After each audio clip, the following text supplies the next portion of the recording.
आज बच्चों प्रश्नावली 1.3 एनसीईआरटी का क्वेश्चन है। पहला, संख्याओं के अभाज्य गुणनखंडों के गुणनफल के रूप में व्यक्त कीजिए। पहला का पहला क्वेश्चन 140। तो हम पहले हल, अब हम 140 बराबर इसके हम गुणनखंड करते हैं। पहले इसमें हम देखते हैं कि पीछे अगर कोई मतलब 0, 2, 4, 6 कोई संख्या आए तो 2 से कट जाएगा। तो सबसे पहले 2 से डिवाइड करते हैं। 2 सत्ते 14, 0, फिर 2 से जब तक 0 है, 2 तीन 6, 2 पंचे 10। अब हम देखो इसके पीछे का कोई सम संख्या है, 0, 2, 4, 6 है, 2 से डिवाइड होगा नहीं। अब इसे हम 3 से डिवाइड करते हैं, और 3 से डिवाइड करने से पहले हम ये चेक कर लेते हैं अगर दोनों संख्याओं का जोड़ आपस में 3 से डिवाइड हो जाता तो समझ लीजिए कि पूरी संख्या 3 से डिवाइड हो जाएगी। अब इसे हम 5, 3, 8, 8 3 से डिवाइड नहीं होगा, यानी कि 3 का भाग 8 में नहीं जाएगा, इसका मतलब ये 3 से डिवाइड नहीं होगा। इसे हम कोई संख्या 5, 0 अगर पीछे है तो समझ लीजिए वो संख्या 5 से डिवाइड हो जाएगी। तो इसे हम 5 से डिवाइड करते हैं।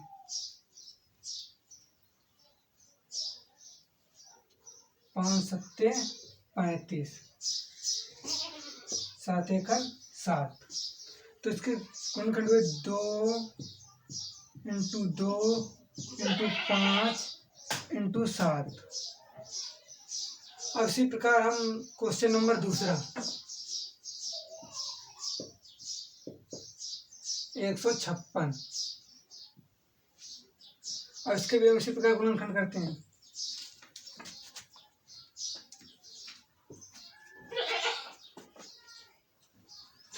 2 से डिवाइड कर 2 सत्ते 14, 2 8 16, 2 तीन 6, 2 18। ऐसे 3 डिवाइड कर 3 एकन 3, 3 त्रिका 9, 13 एकन 13, 13 तिया 39, 39 दूना 78, 78 दूना 156। अब यहाँ हम लिखते हैं 2 × 2 × 3 × 13। बस इसी प्रकार से करना है तीसरा।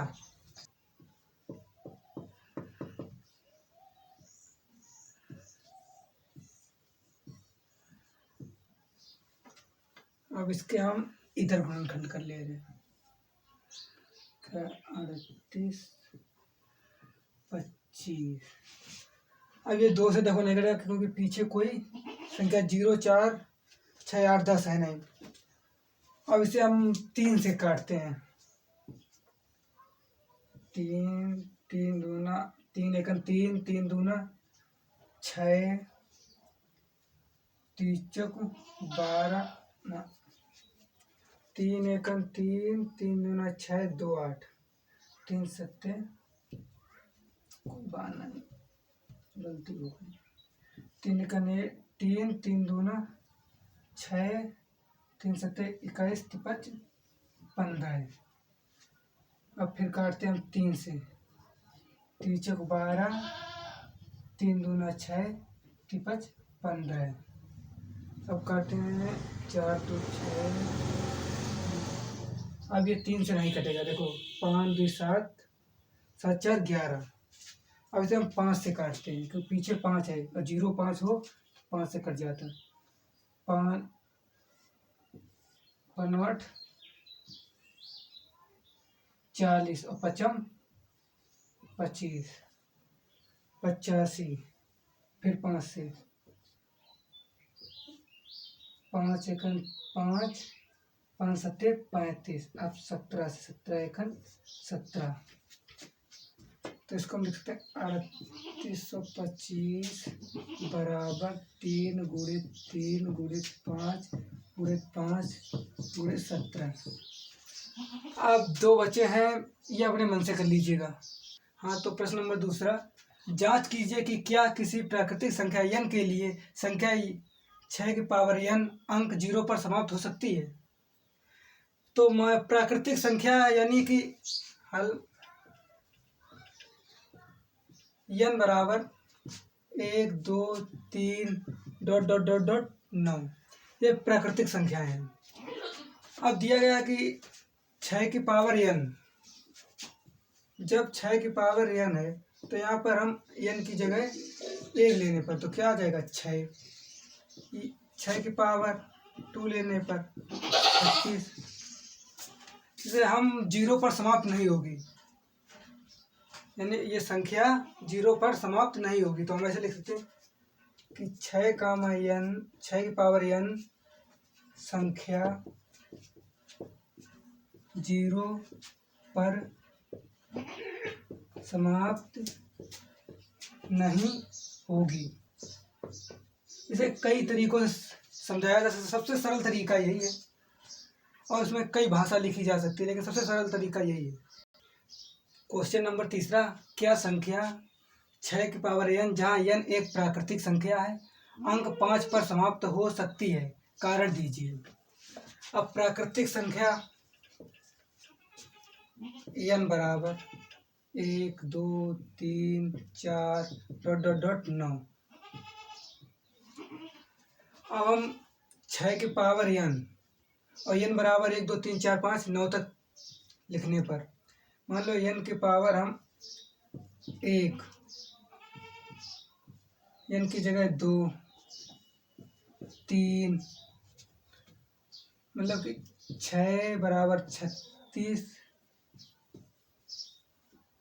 और कि 3 36 दिया 36 36 के 6 और 18 18 19 20 21, यानी कि संख्या अंक 5 पर समाप्त हो सकती है, यानी कि लास्ट वाला अंक 5 पर क्या ये संख्या समाप्त हो सकती कभी? तो ये संख्या कभी नहीं समाप्त हो सकती। इसमें लास्ट वाला अंक देख रहे हैं आप 6 36 6, यानी 6 6 6 आ रहा आखिरी तक, इसलिए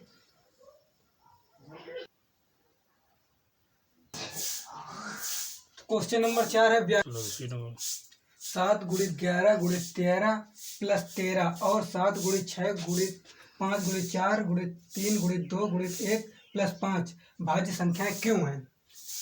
तो हम उठाते हैं 7 गुणित 11 गुणित 13 प्लस 13, तो बराबर 6 गुणित 6 गुणित 5 गुणित 4 गुणित 3 गुणित 2 गुणित 1 प्लस 5 बराबर, तो हम यहाँ से स्टार्ट करते हैं। तो 7 गुणित 11 का 70, 70 गुणित 13 1001, 1001 गुणित प्लस 13 बराबर 1014। अब इसे हम डायरेक्ट किए दे रहे हैं, इसका होगा 5045, 5045। अब हम इनके गुणनखंड करेंगे, तो 10 14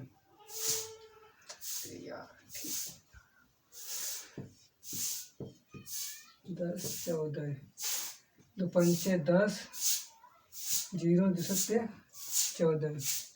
अब से हम करते हैं कितने से 3 7 3 10 दोबारा 3 3 एकन 3 3 एकन 3 3 2 5। अब हम करते हैं 13 13 एकन 13 13 39, फिर 13 एकन 13, तो इसके फैक्टर में 2 गुणित 3 गुणित 13 गुणित 13, और इसके फैक्टर अपने हाथ से कर लेना साइड में। अब 13 गुणित 3 गुणित 2, ये सभी संख्याएं अभाज्य हैं, और ये कह रहा भाज्य संख्याएं क्यों हैं? ये संख्या स्वयं से भाज्य हैं, इसलिए भाज्य संख्याएं हैं। आपको यही लिखना है कि 2 गुणित 3 गुणित 13 तो लिखा है, ये संख्याएं भाज्य हैं। क्या है? भाज्य हैं, और क्योंकि ये स्वयं से भाज्य है, यह स्वयं से भाज्य हैं।